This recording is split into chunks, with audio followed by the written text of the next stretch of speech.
lo había anunciado, a esta hora ya nos acompaña vía Zoom la ex ministra de Gobierno María Paula Romo, a quien le doy las gracias por estar aquí. Buenos días, doctora. Buenos días, Liz. Qué gusto saludarle y qué gusto poder acompañarlos. El gusto es nuestro, algunos temas para tratar con usted y quiero empezar con lo político. ¿Cómo ve usted la situación actual una vez que desde el gobierno se habla de una intención de golpe de Estado, de destituir al presidente Guillermo Lasso, señalando específicamente pues a la bancada del correísmo en la Asamblea tras este intento?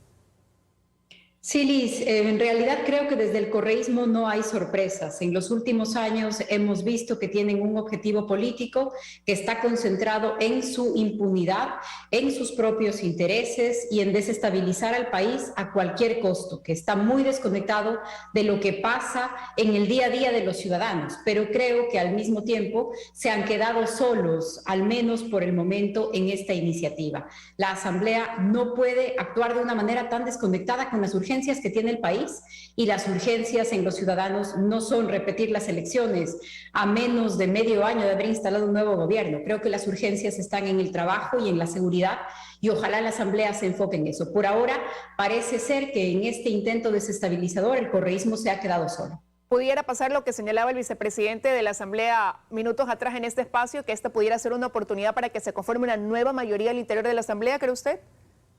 Ojalá así sea por el bien del país, ojalá sea un momento para un sector, una bancada, una mayoría, una coalición de demócratas en la Asamblea Nacional y que además esté concentrada en superar la gravísima crisis política que vive el país. Y no creo que tan grave en lo político como en lo económico, en lo social, en donde se necesitan decisiones urgentes luego del COVID sobre todo, y las secuelas que aún no han sido tratadas, que no han sido superadas. Ojalá sí, ojalá sea un momento para separar quienes creen, quienes confían en la democracia y quienes no. ¿Y cómo puede influir directo o indirectamente también algo que se daría esta semana, el miércoles, ese diálogo, el retomar esas conversaciones entre el presidente de la República y las comunidades indígenas?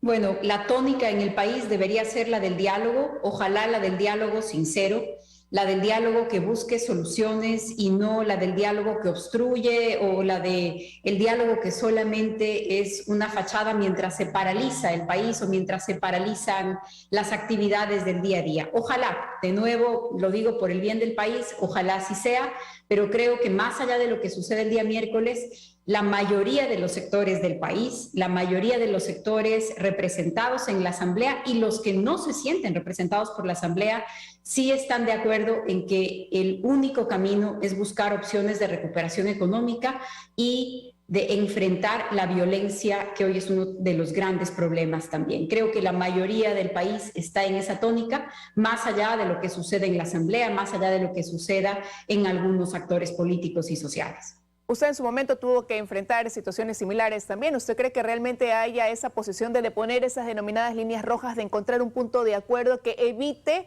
las paralizaciones y dé un ambiente de calma social en el país? Algo que por ahora pues está en stand-by, se ha anunciado, ¿no? Bueno, desde mi punto de vista, el gobierno dio un primer paso al hacer este congelamiento de combustibles. Creería entonces que la cancha, hoy la pelota está en el otro lado de la cancha. El gobierno me parece que ha hecho una concesión, me parece que ha hecho ya un primer movimiento de buena voluntad. Así que habría que esperar que del otro lado también exista esa buena voluntad.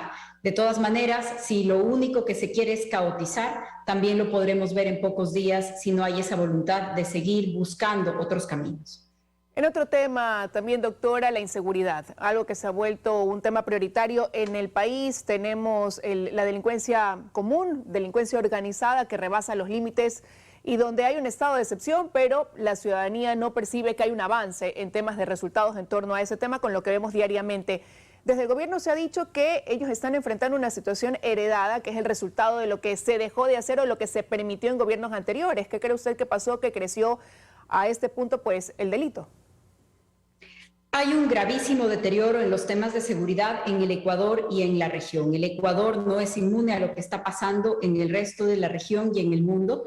Algunas de esas cosas relacionadas con el tema de COVID y con los conflictos sociales, porque no es solamente la violencia criminal la que ha crecido también la violencia social, han crecido también los casos de violencia en la familia, de las formas de violencia contra las mujeres, los femicidios.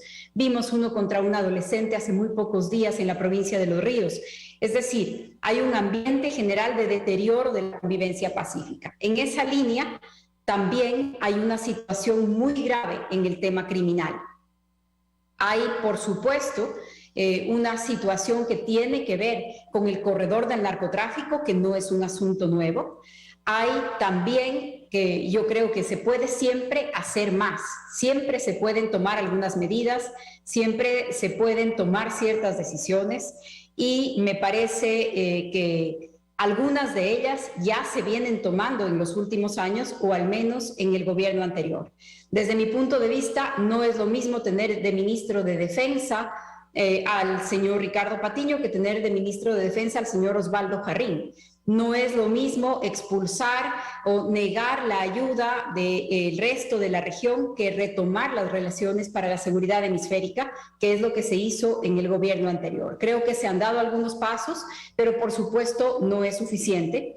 Hay que seguir avanzando, hay que potenciar el tema de inteligencia y de investigación, más allá del tema de la policía comunitaria, que siempre es importante, pero creo que se puede trabajar más en eficiencia en homicidios, por ejemplo, que han tenido un crecimiento de casi duplicarse a lo largo del último año. Así que ahí queda mucho por hacer y creo que también es clave separar la visión de defensa de seguridad, de defensa nacional, de seguridad ciudadana, que son dos enfoques diferentes con actores diferentes también.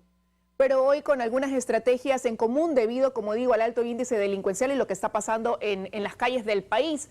Y ante eso, incluso se ha llegado a hablar de un narcoestado en algún momento, se toman acciones, se colocan radares para impedir el paso de narcoavionetas y mire lo que pasó ayer. Una explosión en el radar en Montecristi que la policía pues no descarta ni las Fuerzas Armadas se trate de un atentado a ese radar. ¿Cómo tomar esa situación? Sería muy grave si se confirma que se trata de un atentado, pero sería solamente una evidencia más de lo que en los últimos años hemos visto. El Ecuador es un lugar que es de una gran exposición al tema del narcotráfico, se encuentra geográficamente entre los dos principales productores de cocaína del mundo, que son Perú y Colombia. Una economía dolarizada es también una oportunidad para quienes están interesados en el lavado de activos. Se necesita un enfoque que sea un enfoque integral de seguridad. Ojalá con la información que en los próximos días o en las próximas horas den las autoridades, tengamos más claro el escenario de lo que pasó con la colocación de radares, pero sí, en las costas del Ecuador y por la posición de estas costas hay muchas actividades criminales que se dan desde ahí. Una es el narcotráfico, otra es el tráfico de combustibles, el tráfico de personas. Así que hay mucho que hacer en esa zona, pero insisto, creo que es importante separar para darle su propio esfuerzo a cada una las actividades de defensa y las actividades de seguridad en las que la cooperación va a ser muy importante, la profesionalización de la policía. Discutimos mucho, luchamos mucho por el tema de la Universidad de la Policía. No sé si es que esto ha avanzado o también la Asamblea tiene la oportunidad de poner eso como una prioridad. Ojalá la situación económica del país permita que el gobierno haga una mayor inversión en la policía. Hay una situación tal vez un poco menos grave que la que nosotros tuvimos que enfrentar, aunque la situación económica del país no es buena, no es óptima, pero ojalá eso también permita hacer algunas inversiones en seguridad. Pero más allá del gobierno central, Liz, permítanme hacer un comentario. En el último año los municipios incrementaron sus gastos en más de $100 millones en sueldos. En el último año, en el año de la pandemia, en donde las prioridades están en otro lugar. Imagínese usted si en lugar de 100 millones en sueldos, los municipios pudieran invertir en patrulleros, en motos, en unidades de policía más cercanas a la comunidad, en cámaras de vigilancia, en iluminar los espacios públicos. El tema de la seguridad debe ser motivo de un gran acuerdo nacional. No es solamente cuestión de la policía, no es solamente cuestión del gobierno, aunque por supuesto policía y gobierno cumplen un rol fundamental. Y ya para, como tema de cierre de esta entrevista, doctora, tratar también el tema ISPOL, ¿no? ¿Cuánto han avanzado las investigaciones desde que usted salió del ministerio, tanto aquí como en Estados Unidos, y cuando la expectativa se centra en el dinero que se pueda recuperar? Gracias, Liz, por hacer esta pregunta, porque es un tema fundamental. Se trata de un atraco que supera los 900 millones de dólares. Creo que a veces perdemos la proporción de lo que esto significa. Más de 900 millones de dólares, esa es la verdadera caja de Pandora que se ha destapado en el país, en el sistema bursátil y en aquellos que están vinculados con estas negociaciones, entre comillas. Hay 26 personas procesadas ya. Yo salí del ministerio hace casi un año. En ese momento apenas empezábamos a hacer las denuncias. Yo sostuve siempre que ese era uno de los temas más incómodos que puse sobre la mesa, incómodos para muchos sectores involucrados, pero mire que el tiempo nos ha dado la razón. Más de 26 personas que están procesadas, algunos ya se encuentran detenidos en Estados Unidos, otros se encuentran con medidas cautelares en el Ecuador. Hay 2 exdirectores del ISPOL, generales que dirigieron en su momento el ISPOL, funcionarios del ISPOL, funcionarios del DCVALE, autoridades de la Bolsa de Valores de Guayaquil, personas vinculadas con las casas de valores y los famosos magos que negociaban con los papeles. Es una estafa, un atraco muy grande. Hay diferentes cosas que se van destapando con esto y por supuesto todas merecen que pongamos atención. En los Estados Unidos hay una última orden de congelar más de 170 millones de dólares en bienes de 2 involucrados y gracias a otra decisión en el país también hay más o menos 260 millones de dólares de bonos que ya no están siendo redimidos a otras personas, sino que en su momento ojalá los pueda recuperar la Policía Nacional. Yo creo que sí hay una expectativa de recuperación y también hay un camino que está marcado y que se está siguiendo para dar con los responsables y sancionarlos. ¿Una expectativa de recuperación total o parcial de esos dineros, cree usted, doctora?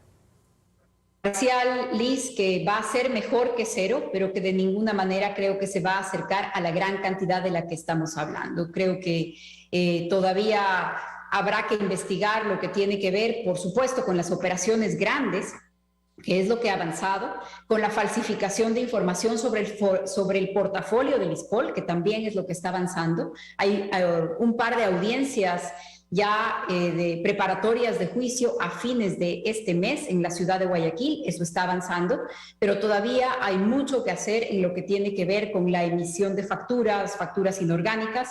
Todavía hay otras pequeñas investigaciones que tienen que ver con fideicomisos, y cuando me refiero a pequeñas, son cantidades que superan los 5, los 7, los 8 millones de dólares, pero que comparados con una operación de 300 millones, pues en la suma tienen que también seguirse acumulando los casos y las estrategias de recuperación. Pero hoy creo que la gran recuperación va a estar enfocada en las operaciones más grandes. Ojalá en su momento se pueda lograr más. La suma, la cantidad total, me parece que no será posible, pero ojalá podamos acercarnos a eso. Y digo podamos, porque no es un interés solamente de la policía, de las autoridades, del gobierno, es un interés de todos los ciudadanos que seremos en última instancia los perjudicados cuando haya que reponer ese dinero, que es la última ley que se aprobó, como creo yo lo que fue ya el cierre del círculo de todo este atraco, de todo esta asociación para delinquir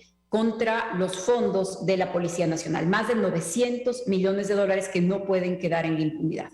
De ahí la importancia de la recuperación de ese dinero y de la sanción a los culpables. Quiero agradecerle, doctora, que haya estado esta mañana con nosotros en los desayunos de 24 horas. Muchas gracias, Lisa. A ustedes, un buen día.